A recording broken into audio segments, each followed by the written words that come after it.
Sejam muito bem-vindos ao nosso canal. Aqui trazemos análises de fundos imobiliários, ações no Brasil e no exterior. E no vídeo de hoje vamos trazer o MXRF11, um fundo imobiliário que já tem aproximadamente 1 milhão de cotistas no Brasil. É impressionante a quantidade de cotistas que esse fundo possui e deve aumentar também, uma vez que esse fundo está fazendo uma nova emissão. Vamos avaliar os seus principais números, falar um pouco aí sobre a sua emissão e ao final apontar aí seus principais pontos positivos e negativos.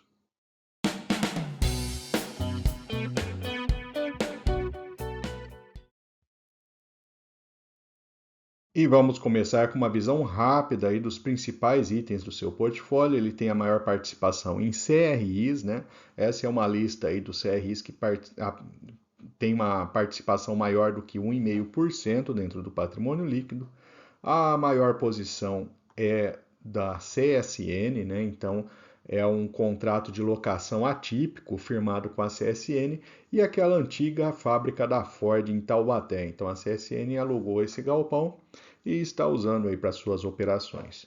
Temos também uma posição relevante em Mitre Realty, né, que é uma companhia listada, né, uma dessas incorporadoras da cidade de São Paulo. A Prevent Senior, né, é uma empresa da área de saúde, né? Então ela financia aí seus imóveis, né, por meio desse CRI. O Outlet Premium Imigrantes, né? Então é da OPI Malls, né, para a construção do empreendimento localizado na rodovia dos imigrantes. Então em breve aí a gente deve ter mais um dessa categoria dos Outlet Premiums, né? E da Tecnisa é a quinta maior posição, né? Também uma incorporadora grande aí da cidade de São Paulo. Temos também uma participação relevante, né, em fundos imobiliários, né, as maiores posições, o SPVJ11 e o LPLP11. E temos também a categoria de permuta imobiliária, que são empreendimentos normalmente aí residenciais, né, em que o fundo aí tem uma participação ali nesse processo todo. E aí um exemplo, né, para entender, né, um imóvel aí no bairro do Morumbi, em São Paulo, né, com vendas nesse momento de 38%. Para uma visão mais consolidada do seu patrimônio e também uns problemas que esse fundo apresenta, né? Então, esses são os principais indexadores, né? A gente tem 57% indexados a IPCA, a taxa é de 8% e CDI mais 2,6%, representando aí 28% do total. Aqui é uma visão geral, 75% dos instrumentos são CRIs, 14% em fundo imobiliário e 7% em permutas financeiras. Tem uma certa concentração de setores, né? O crédito corporativo com 46%, seguido da área comercial com 25% e residencial 24%. E aqui vale a pena a gente falar um pouco melhor, né? Que são alguns instrumentos ali, né, que estão com problemas já identificados e apresentados pelo fundo.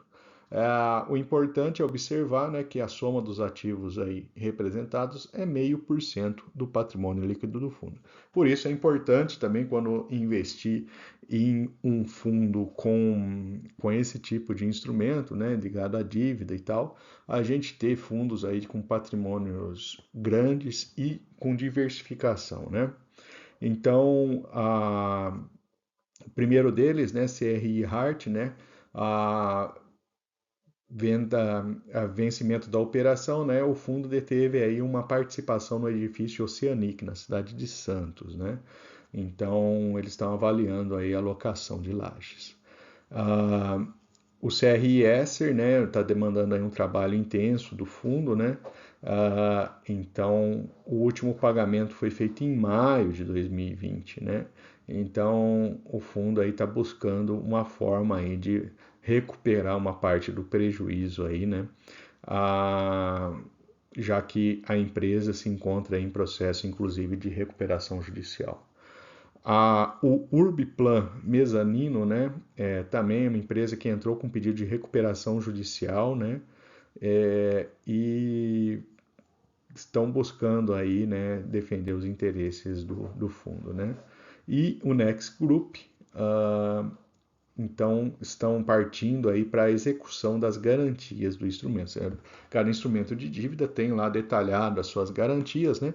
Normalmente é um processo moroso ali, né? Então, ficamos aí um tempo sem ver os proventos aí desses papéis, né? Enquanto está rolando aí esse processo da garantia, e mesmo quando ele obtém aí a garantia, no caso do primeiro ali da Hart, né? Ainda precisa ver que caminhos de repente o fundo pode tomar para monetizar essa garantia.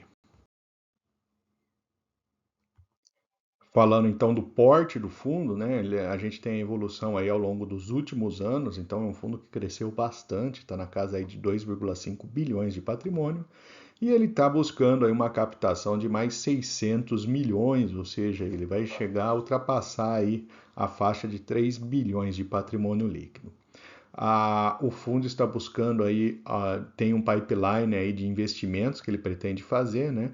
Lógico que necessariamente, né, depende aí do processo de oferta aí das novas cotas e também negociação, né, e para aquisição dessas, não é garantia que de fato eles vão adquirir esses instrumentos, mas temos aí diversas faixas aí, desde IPCA mais 8 até IPCA mais 14%. E também na área de permutas financeiras, né, incorporações verticais aí, indexadas ao INCC. Então, é uma visão geral, o fundo deve em breve ele, aumentar o seu patrimônio e, de certa forma, ele acaba pulverizando um pouco mais aí o risco em determinados devedores. Vamos falar agora das receitas do fundo. Então, é um fundo aí de grande porte, né? Ele tem uma receita na casa de 32 milhões no último mês. A grande parte disso, quase 25 milhões, vindo aí dos próprios CRIs. Temos 4 milhões de fundos imobiliários e 3 milhões das permutas financeiras. O resultado, ele ficou aí na casa de 28 milhões, ele distribuiu praticamente aí esse valor, né? 11 centavos por cota. Aqui temos uma evolução, né? Então a gente percebe que mesmo com variações em que o fundo apresenta, né, de receitas dos CRIs, né, eles são compensados pelas outras categorias, né? Permutas financeiras tem uma receita das permutas, ela tem uma variação maior e acaba compensando. No global a gente observa uma certa estabilidade.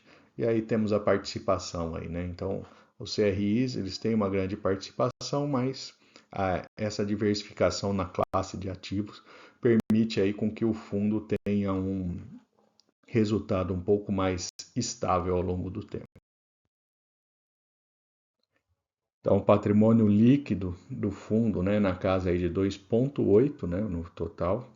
A gente tem aí uma taxa de retorno, né, total bruta de 17%, bem acima aí do IFIX, né? Isso daí considera, inclusive, ali os rendimentos distribuídos. Uma vez que a variação da cota, né, um fundo de papel, né, é natural que a cota mantenha um certo patamar de estabilidade, diferente do fundo de tijolos, que é um fundo que, quando se tem as reavaliações patrimoniais, ele tem uma tendência aí de valorizar conforme a inflação no período. Já o fundo de papel, ele faz a distribuição tanto da correção monetária quanto do rendimento ali, a taxa de juros dos papéis. Mais um dado interessante do fundo, é um fundo que tem uma liquidez bastante elevada, né? Então é um volume muito alto, 178 milhões de reais negociados no mês. A gente tem aqui esse gráfico, né, a barrinha cinza com os valores ali de negociação. Então ele mantém um patamar aí na casa aí de acima de 6 milhões diários de negociação. É um patamar bastante alto. Agora vamos fazer uma breve comparação do MXRF11 com outros fundos de papéis da bolsa, né, de grande porte. Começando pelo Dividend Yield, 13,1%, ele está em linha ali próximo do KNCR, o Iridium, né? O HCTR ele tem um dividend yield mais alto, né? Mas aí vale atenção, né? Você que investe olhando só o dividend yield, tem uma pegadinha e nessa tabela fica bem clara. A gente observa que a relação preço-valor patrimonial do HCTR está muito baixa. Isso significa que a cota ela caiu muito para compensar aí a redução de pagamento de dividendos. Então, nesse momento ali, né, ele está com dividend yield alto, mas quem investiu lá atrás em HCTR teve uma perda bastante relevante. E aí, olhando a outra coluna, a gente tem o crescimento do dividend yield em 3 anos, houve uma queda de 34%. Diferente do MXRF, que apresentou crescimento ali nos seus dividendos nos últimos 3 anos. Né? Então, tem que olhar de uma maneira um pouco mais geral, né? Sempre esses indicadores, pensando que normalmente quando você compra um instrumento desse, a intenção é ficar um bom tempo com ele ali, né? A gente ganha no longo prazo, né? Então, esse tipo de informação de quedas, de distribuição de rendimentos são muito importantes para a gente, para não perder rendimento na carteira. Há alguns, como Iridium Capitânia e o RSR, tiveram uma queda mais moderada aí nas suas distribuições, possivelmente aí por conta da sua indexação, né? Então, tem instrumentos vinculados à inflação, à taxa de juros, né? A combinação disso daí pode resultar em quedas mais moderadas. Mas o HCTR é um fundo que a gente já sabe que tem problemas, aí tem uma série de questões aí envolvendo os seus devedores. Liquidez média diária recente ali do MXRF11 chegando a casa de 11 milhões, uma liquidez absurda, né? Quase 1 milhão de cotistas, né? Na verdade, falta muito pouco para ele chegar a essa marca. Provavelmente aí ao longo desse processo de emissão de novas cotas ele vai ultrapassar essa marca, uma marca até simbólica. Se você pensar que há pouco tempo atrás, né, 1 milhão era o total de investidores na categoria de fundos imobiliários, hoje a gente tem o MXRF11 com esse total de investidores. Né? Então é realmente bastante impressionante. A sua taxa de administração é uma taxa interessante, aí, de 0,9, bem mais baixo do que outros fundos. Analisando quem investiu há 1 a 2 anos no MXRF11, né, tivemos aí uma valorização da cota, com os dividendos recebidos, aí, né, os proventos recebidos, o resultado foi muito melhor do que a inflação no período. Então foi um fundo interessante aí nesses últimos 2 anos. Vamos falar então dos valores do fundo imobiliário. Ele é negociado na casa dos R$ 10, né? Um valor muito próximo a R$ 10. E esse é um ponto interessante que torna ele um fundo de maior liquidez, né? Torna aí bastante fácil a aquisição das suas cotas. Ele está negociado aí com 6% acima do seu valor patrimonial e seu rendimento mensal ali tem ficado estável aí na casa de 11 centavos por cota. E a liquidez é um ponto à parte aí, realmente é um fundo de liquidez bastante alto na bolsa. E se você acha que o vídeo agregou informações ali, né, te deu uma visão um pouco melhor do MXRF11, fique à vontade para curtir, compartilhar esse vídeo. E também deixe o seu comentário ali, o que você acha desses fundos de papéis, né? Você investe nessa categoria? Tem algum fundo específico que gostaria de ver um vídeo? Deixe aqui nos comentários. Vamos falar dos pontos positivos do MXRF11. Ele tem uma diversificação do seu patrimônio em categorias, instrumentos, SRIs, fundos e permutas. Ele está buscando uma nova captação de recursos, então o fundo vai se expandir, né, num futuro próximo. Ele tem conseguido manter um certo grau de estabilidade na sua distribuição, é um fundo de boa liquidez e tem apresentado retorno melhor que o IFIX.